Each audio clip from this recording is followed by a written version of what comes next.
Kodesh Tov, Shavuot Tov, kantianga. Tunatan chuan Choraim Tovim, tipo ngayanga I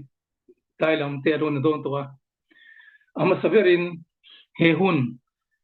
duom tak min hruai thleng le tu. Kan hmu thei lo ma se om kan pathian chunga lom thuam sela. Ama awanga nang ni te ke ni te he tiang hun thleng thei kan ni kha in shathar le ta ila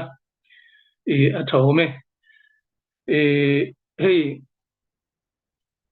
unapa itsaka he tiang kong ke ma ni mizo chunga pathian thulam pang emo in fui na emo in kai fuai na emo Judaism lam thil reng renga ma la in chan ala ema alom katia thanem angai na lama hian ke ni te lulpo miron phut thina amaro chu khosak dan ain an thin lo wang hian duang hian keipo hian una pa ichaka du dan po chu kalo puitin sak thin lova ka thei thin lova min riat mai me tan mi mal thil mani se kanin mu khat na than tur te po ka soyang khan khosak dan adang lam hei zon na lam na tho dan te ahunin alo zir talawa chuwang chuan ka duangin karon lang thei thin lowa pui ka tia mi riat thiam po ka duwa keima takte po hian tan zawain nima sela he pathian min hruai na emo kan sakua na thil ani emo konga hian chak na lak na tur momo em kania kan momo thewanga amaro chu duangin keimani duang hian he khovel kalgan hi ani thin si lowa chunglam dudan anga kal hi ni tatawang hian heng kan hun ton angte le min kai hruai dana hian lom na chang kan hriata kalom kan ti mai lo chuan amaro chu mihring takin chu thuma hruaya tu pa choi na angreng ni boxin karon soilang masadu ani ni hemi konga hian atuama hi han chakbik emo mi dangte ko hmuwa kai hruai tlak ni na tur zongin keia po chu tianga en ton tlak tur ni na pakhat ma ni lo ni ma ila tunlai khovel changkang han ti te khanglang ila hei media lampang tu na kan han in hmu khom dan hetiang te lo thleng to chuan remchang a omlo mo ti in mel kan ani hmu le ringot ania keima chuan engma han en ton na turemo katiang zir turemo lampang kha om lowa kan kha khamim te kan rabanim te kan mithiam tora alam zir ahun mangte ina kai hruai na min ko hmu thin te chung te soi atang te a kan hriat te kan hi masa mi fel zok te ina kai hruai na min ko hmu te chung te atang te ni mai lo chuan keima atang chuan engma chu tiang chu hmu tu om lo na ti kha kanin ril hredu masaboka ti chuan ka soi to thin in ka hria a midang nen chang point kan ngai tha to thin anga he kan kal dan le kan nun dan kan om dan te hi abikin chudai jama chuan kan hmu thei lo pathian oma hemi ina aro re ta le min kai hruai dan lam khami lam hreneng chunga enge ni emuna kan tianga izrida chuan mizo chunga chuan rin na hanti bak hian soifia wa ngaina thumal pakata om hran lawa kharin na in na ngam na lalpa pathian ka khoi theilo ka hmu theilo ma se om ni si ti akan hriat na hemi hi apoimo fu zela hemi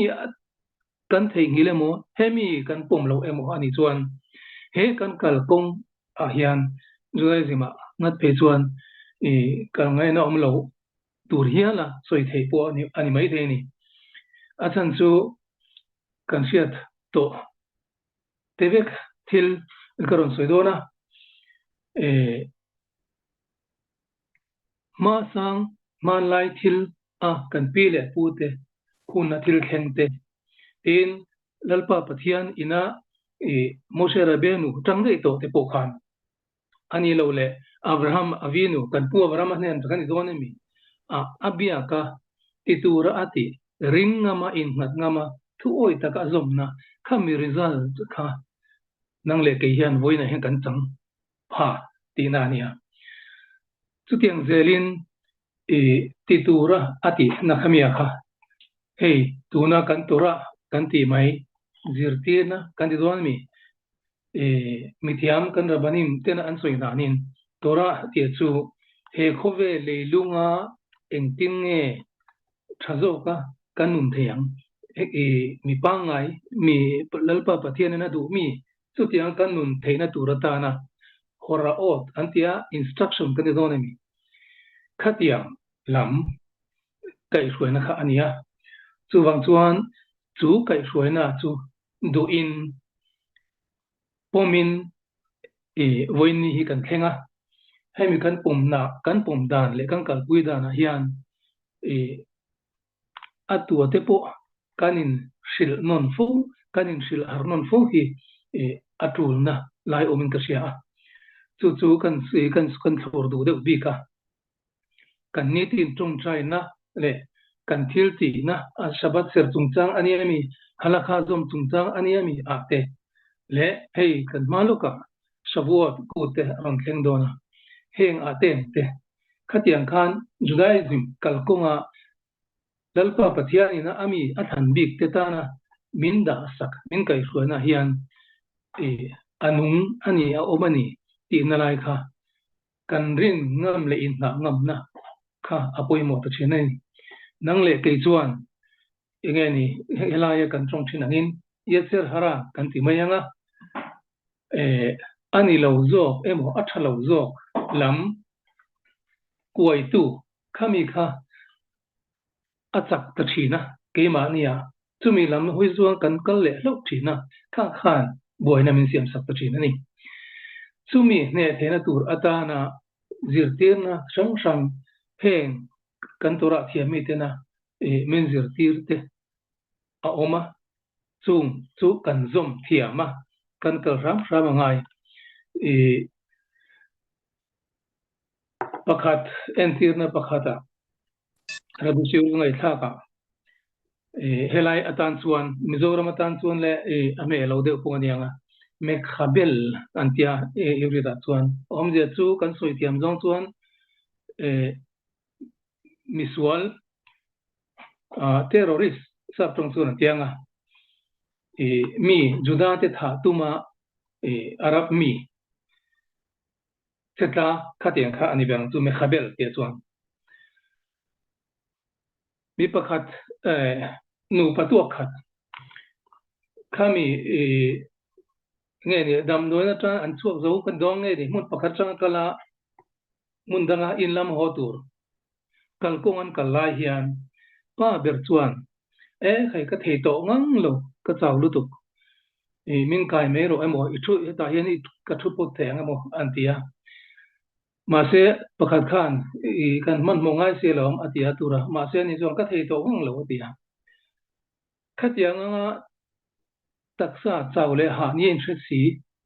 kha an bul nai lo ka khan midang pakhat hia aron auta me khabel aron ti ta me khabel ti shiat vele khan kalpo kal the to lo chawlu tu kha atlan sak chaka atang ta atiani chumi ina omia chu ke mani mshinga hian athange kan duwa athalonge kan duwa ti tak na lalpa pathian tu oina turata na ti tak na du theina khami theina kha ke mani hian om thu ani kha ti tak zet na kha kan ti chhuwa ngam lalpa pathian entinan si ura kaltur aniami ani lo le in khom na kaltur aniami ani lo le engeni thil mitwa ti tura kan pen chuna tura he ta yecher hara lamina voin chu ti lo heno chu ti khati sia ti emo khatia in thiam na tu ngai tu ana emo rom ken ti khami kan overcome bura tang kanin kha chakna cái mà này hiện cái gì tỷ lai dù tiền là tan ya dalba batia ni athakopa chuan ka soi thin pakhat ni tina lom na em kan thin e kalau ka soi to no pu ma khan ka selawa kalau soi to ni pum ni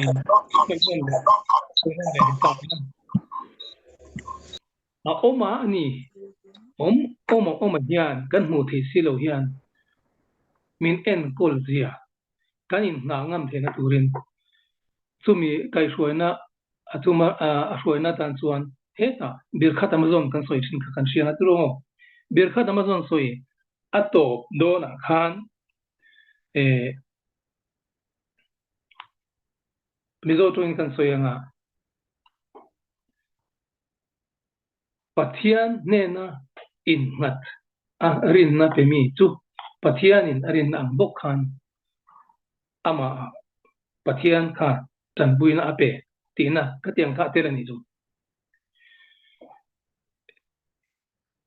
iftach boteach ti chu in ngat pathiana va in ngat na kami kha khatianga kan ngam kha angai na lai omani chu tiang tak chuan ei mihring kan nia kan nep zia in pha niam kan ngai zia in ngai tlom na a kan ngai zia chu ha in ngai tlom na ton ni kan in sia kan in da tloma ke kan in pa na ru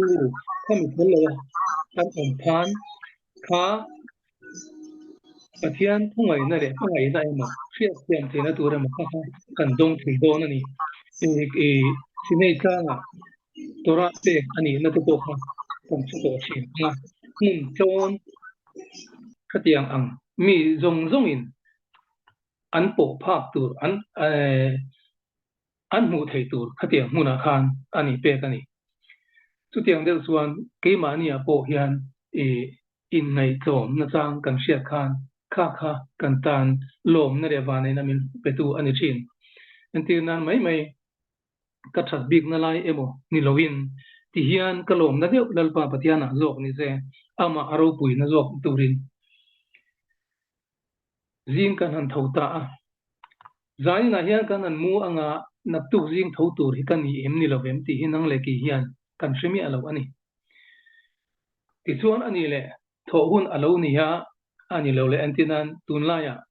e na thona lo nei ni ta ila na thona nei te chuan dar chu ti za ta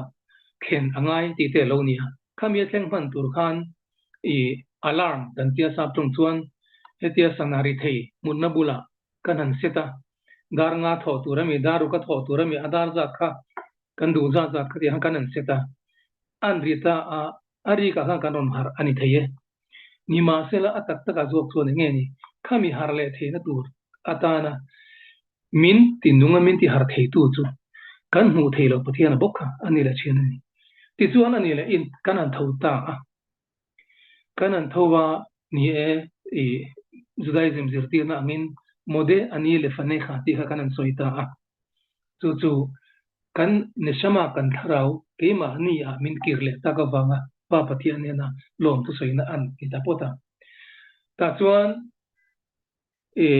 enge ni ha kan no te mi tui kan ina mi kan mai kan pi a kan til pai kan ti tu ma mo ha kan ni so kan siama ta chuan in chang chu kan an chu ta ina ta ka chu khan voinia ka om na hi kum thum lai ka lu om to kum khat ka om to kum chan ve ka om to kum som ka om to na a eng zat a rei po ni se khatiang huna mi kha chuan nimena ka hungai che ka voina po ka mu le a kum som ka ta ka hu kha voina po ka mu le a ho zo nga thir chuan ai angai renga lo kan ti mai thei ma se han ngai tu chiang te u voinia kum so kal tai mu to mu le theina mit war na pe tu che ka kuya mi nge kan mit kan ne bia chu mitan mi kan mitina kan mu thei lo khopa te alu po hian mit pakhata le poni se kanan nuai deu leka are mai lo chu kan nuai ya atoไปส่วนasen mula nap te atola tikhan kan boi sia chu ne de me ni mo mi pakatin hu thela pon pahni lo ni pe chuan a boi thak tu khatiang ni lovin mu the na min pe a kanan muta ani hi zing tin sakare tin tong ta ni apo tela ni to pe a ivri na so ka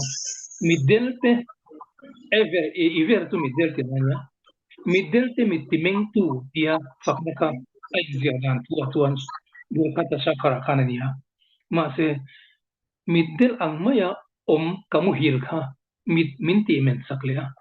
chumi chunga lok nate chuan kamita ka mu kha engting ani kumsom kalta ka mu pon me the voine ka mu le theina awang khan lom thu ka sil hian he ta hian minti lom tin lung chu wa hian chumai ni le ne bengin ri ka thei le ta tru enge mo tui ka in bol na ania mo a tui sen na ania beng le lama tui lo lu ta se kan boi chade ani khatiang te riat theina bengari riat theina te mita mu theina te tin siglesa burok alawin thak dang lama alum hun le vo hun alo goma taksa in khami kan riat thein te chuan ani lo le kut le ke kian kut zum chang kan nei te pakhat hi kom thei lo ta la boi thak deu ni kan boi mai ni khatiang kha kan ni a mara chu khatiang kha boi lo tura min siama ku zung chang ke zung chang tak sabung sang sang nung mai ni lawa te thia min an siam ringot te kha khang te a lom thu kan shil hian ni man atinu amani kan ti china mo ani point kan ti ze langa kan la ti ngai lo ani point lo chin ve ma te u kan mu thelo pathian hian hang lo thu han shilela khadiang min pe ka wang hian puna mo hei karon tong ta nakina chuni tong ve huna omponiang kanan tong chuaka tong ri theina min ka ringot te po hi a then pu o a hiam deu a beu deu a sin deu a ro deu a eng po ni sena ori kan nei thina ringot te po hi kan sitan o lo chan phe chuan kan buaya nuam po kan ti lo ni hetiang zong te thil te hi lalpa pathian hian voini thenga kalanun na chan te po hi nung tura min du wa nung kan ni ti kha ngai tu na le khami lama lom na kha kan sia thin ani anga ma se I se tharnon le am u lalpa pathian hi pathian tha ania kan ta na thil tha chawati ke mani zok hi a fel lo sa sual ne na in pol ngoi kan ni awang kan buaya kan hu thiam lowa kan se thiam lowa thu finga an tingen zia kha machine mel ba ber chuma ni ti ni chu enge omzia ke mani bok hian ka ngai dan te ka thin lung mil zong te anga thil ka mu lo khan chuan a fel lo nu in ka vaseta adik lo ani lo katita khata khan ke ma kong tur ka di boi chin chuan heta ka benga ka sia ta kami ta ka huwa khami anga ka thin lungemo ka thuak ngai tu anai nemo dikle tha nia sia tang khan ka kal ta thina kha lalpa pathian du dan ani vek kherlo chang om chin ni khami a kal thiam thena tu na ta chuan hemi shi ur kan ti te rabanim ho te na min kai shoi na khatiang thu fing te ka sia tam angaya chu kan kalkonga ta kan mamo hemi kan mu thei silo ma se oma si na a control da ni in se kan sia le wal nan hey tun nai maya khan classic kan mang zowa karma sa te po hey nak tu wa te po an soi lok dang pe chuan hemi mishing thiam na ina khove sigle som dang tu an clear lok na khol mangin an soi lok dang te adik ni pe chuan nak tu te hi lum em turin an soi le to wa alum em chang a fo chang a om tan in ngai tu ngai ve mo ko chela ra India ra ma kal kan ni ya Mizoram kan china khila sigle sa bo ro kan shi ma se ke ra siang hi ma langpa pathian chu bi sigle sa kal dan hi in ngai tua ve nga em adang lam big zia hi mo chung lam ina i a uap dan big hi a thu in a enkol ram ani zia lai big hi adang lam na lai hi ngai tua ve chin te u sigle sa entina ni puilai ani emo khasiglai ani emo shabat alo thenga shabat ni a sigle sa omdan hi in lo ngai tua in chin chia in chu toem adang lam ji asin turin om thin ni puilum a em lai ni koin shabat ni a lum dan su dang lam bi khatiang khan heram tiang lim heram hi lalpa pathian anei tu hi anina e a op na lai bi dang lam na hi chu wangin he tu na he sigle sa omdan achang le avo thu da chang le ron lum le thu da ti hi e khalam ngai tu na nei lo chuan kan soi sel thin mai te lo soi sel to su ti lai kha kan in cha du anga achan chu mishing ve mai bok kan ni a engtinge kan soi thin mizorama omlai khan an soi ta ila ru asur de alo tam de hlek ta khilai chuan engtinge kan ti ru asur tir thein hau si lo khan chu ru em chu ka van ning to tak chumi chu ti ka du sin male chumi kal chu ka du sin male kan ti a kan pun noi thin ni hamo ma se ru asur tir tu thu akha tu man kan yal ti si lo chu wangin engkim nei tu khan aram ain ko dana hian kan tana thaturina ni ati ni chu wang chuan khami kan ru ina tlem alo min lo deuh ani ti bo khan i soi chuak lowam u he kan tongka hian kan tongka kan soya hian phim khur kan ngai zia ke katan po hian zir ngai lu tu kani ma se kan zawaya tan le ke tan kan soi ani chu Solomon tu phing chuan thi na le nun na chu leya hian ani ati hiala om zia chu tongka ma ti na tu kani chu i tongkam kan tongkam chuak awang khan mi nun nge nyang mi nung to lo khiala mo mi hring mui takemo lungai emo kha limna kan siam tir thea chu tiang bokin mi lim thei em kha tu emo tongkam chuak awang khan thi na hial athen thei anun na kha ti na ni athina uranga athin kan vati uranga alung oil lawanga he khowela nu non wa mati lawanga ti khan akal na dur pong chu ni lo khan akal ti chu de hang chuan kan tong hianin kan tong chuak hian obzia ngong atha zong point athalo zong point ani na sa a chunga te po chuan fim khur thar leng u ti te bo kha ni kanin zirnan kan soi non le duwa ole anwam thine ti lam soi ma ro chu sayang khan keima lam apo khan khatiang zonga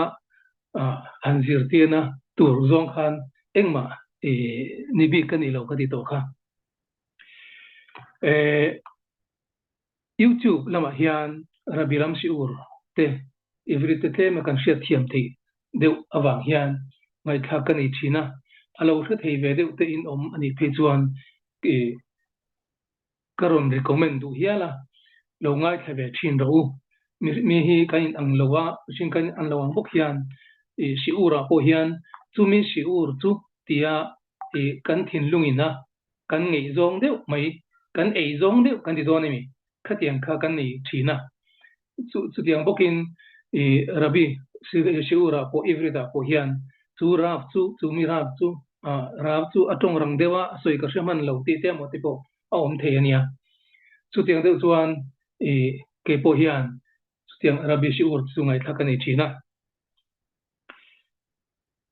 Rav Zamir Cohen ti hi in seto emo la selo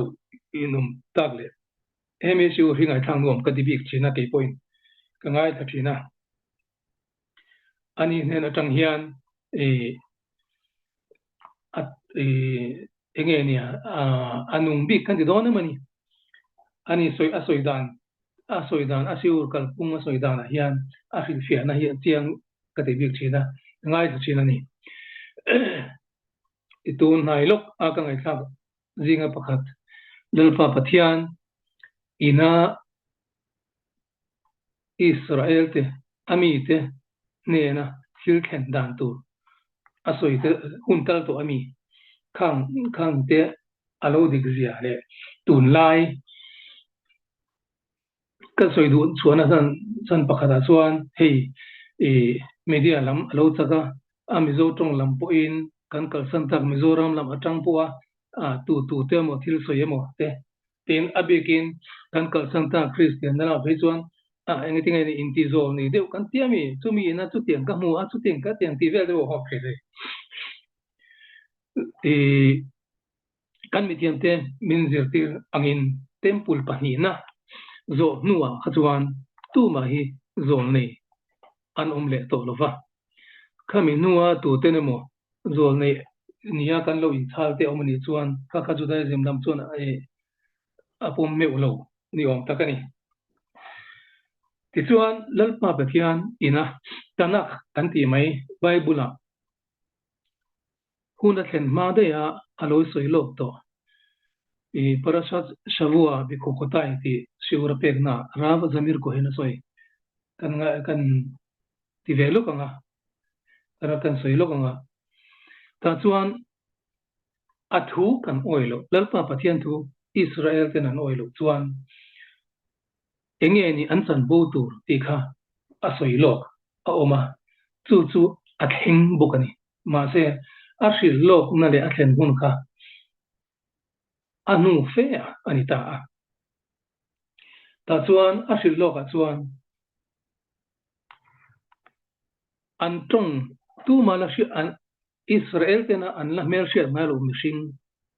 antong po an shiat ve nga an shiat thiam lo mishing khang te khan an la opanga alal ba pathian thun oi lo chuan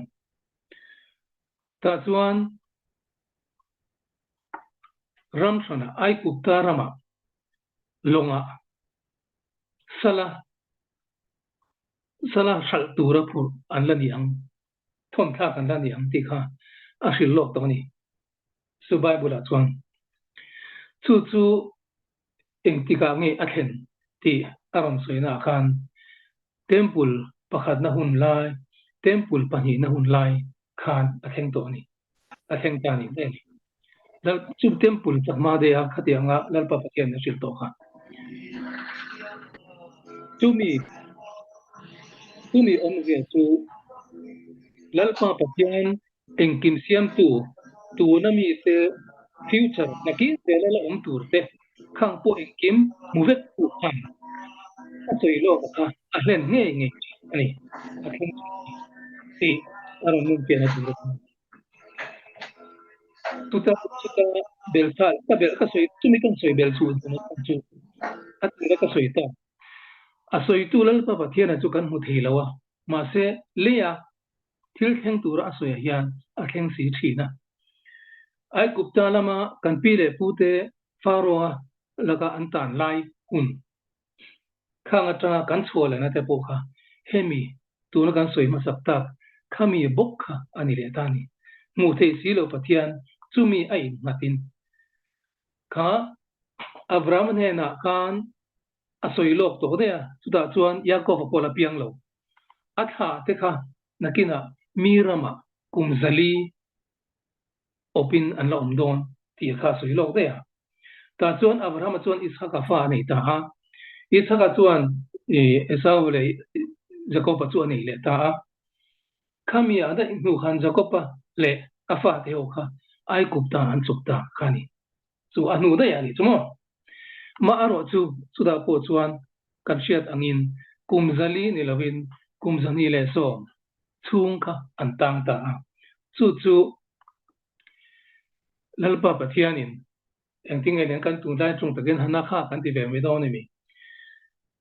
Jacoba te awanga kha hun kha ti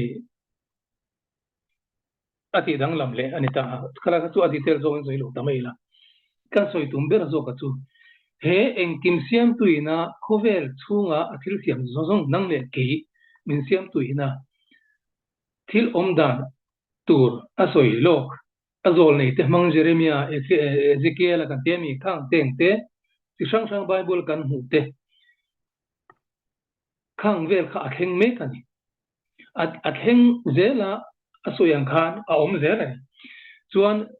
Rav Zamir Cohen asoi boka chuan pakhat tunlai kan khovel Israel rama hian hei politics lama in thanna man deuloka kan nia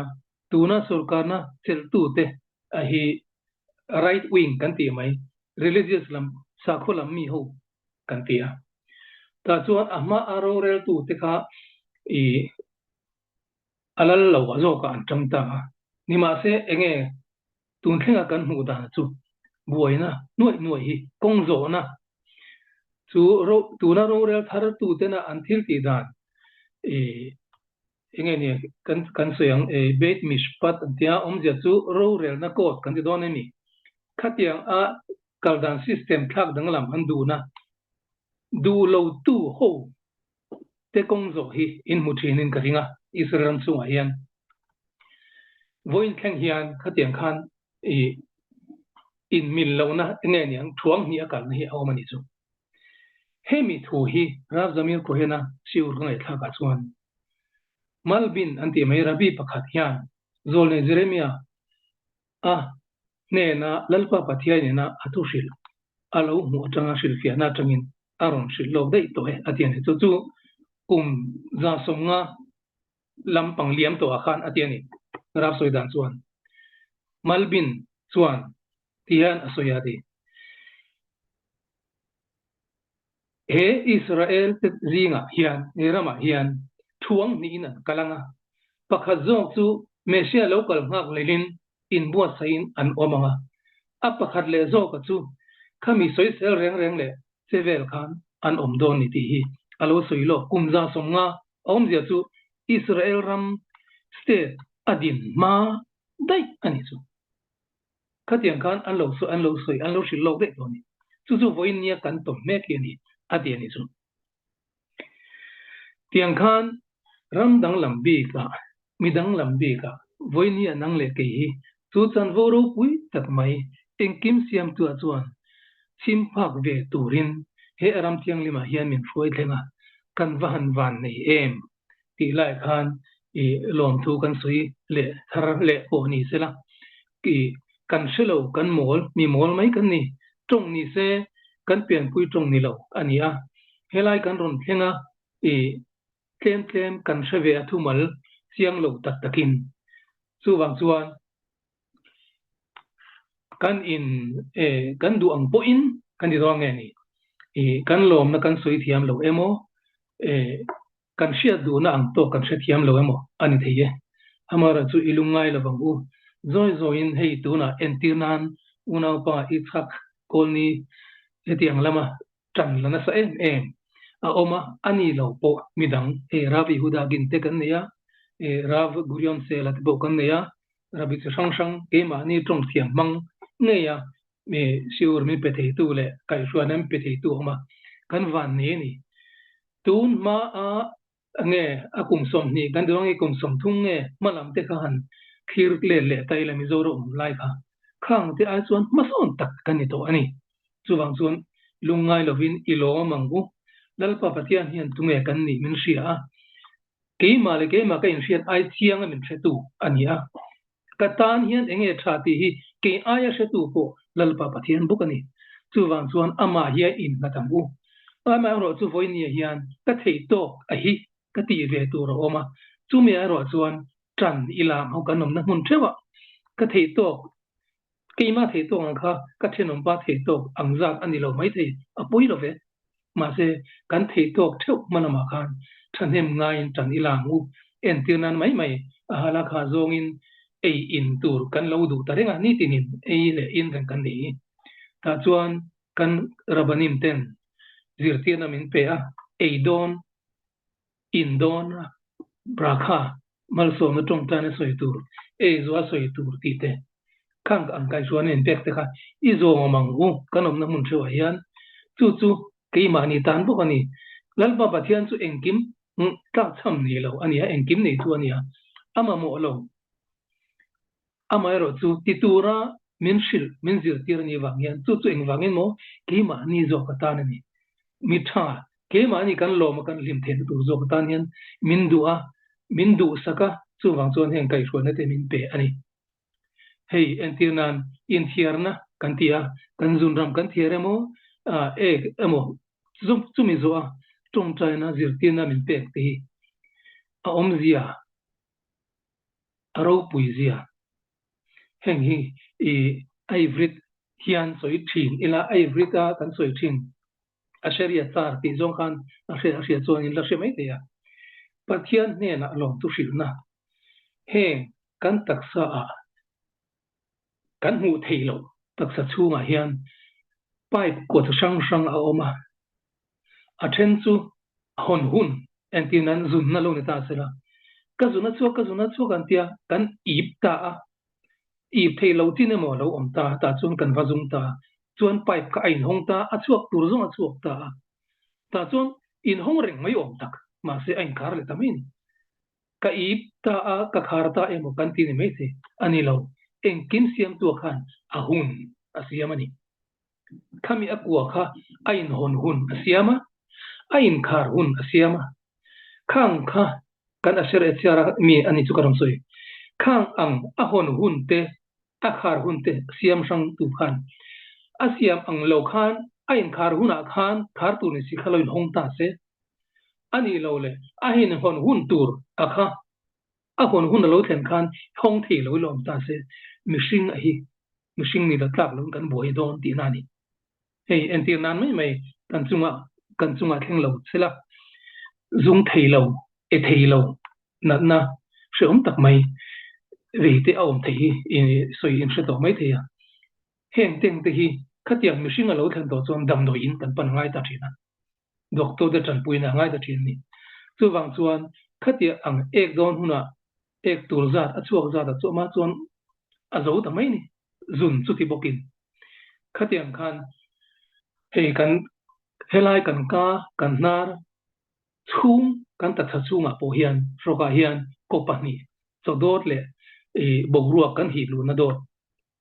khidot kan tinang chu om ta ni heng te po hei pesak kalen ku jana wine noli kan eite le thil dang kan eite velama on zonga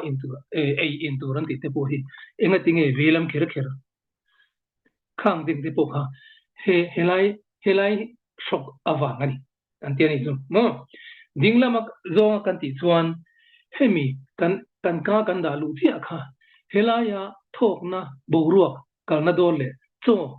ab yamdun si khan dinglama hete on chunga e chuan thokna dor kha alu sol pal phem shin khan atalu ta kha aha theitani kha khom lo nan velama ni zong khan hemi chodot kha ko thata a khami boruak do ta kha ain thar chazo ke andiani khatiam khan hemi kan taksa chunga engkim siam tu hianin asia mai hemi chunga lom thush kan shilna ania atop la phe chuan darkar khatlek to heng in khar tu te in hong tu te